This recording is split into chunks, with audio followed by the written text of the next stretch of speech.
रणधुमाळी सुरू झाली.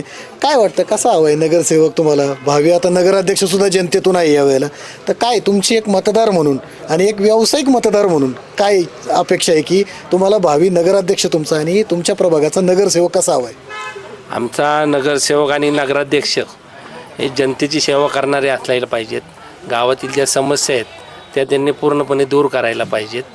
आता बाजारपेठेतले समस्या आहेत, पार्किंगच्या समस्या आहेत, ड्रेनेज समस्या आहेत, त्या सर्व समस्या दूर करायला पाहिजेत. असा एक चांगला नगरसेवक आमचा अपेक्षित आहे. आता हे तसं बघायला गेलं तर पूर्वापार तुमचा व्यवसाय इथं आहे बाजारपेठेमध्ये. 4 वर्षामध्ये सासवड नगर परिषदेचा कारभार हा प्रशासकाकडे होता. 4 वर्षे ज्या प्रशासकाच्या हातातला कारभारातलं सासवड आणि त्या अगोदरचं सासवड काही फरक जाणवलं का? नाही, अगोदरचं सासवड चांगलं होतं. प्रशासकाचं काय जास्त लक्ष नाही आहे प्रशासनाचं. यातही आमच्या इथं किती प्रॉब्लेम होतात ते आम्हालाच माहिती आहे.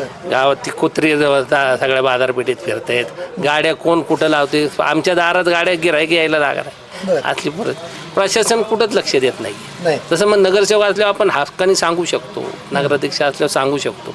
हा प्रॉब्लेम आहे ना आत्ता. प्रशासकाशी डायरेक्ट थेट संपर्क होत नाही होत.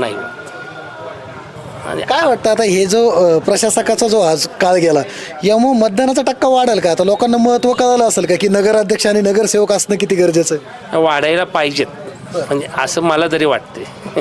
आता काय होतंय ते बघू. धन्यवाद. Okay, thank you.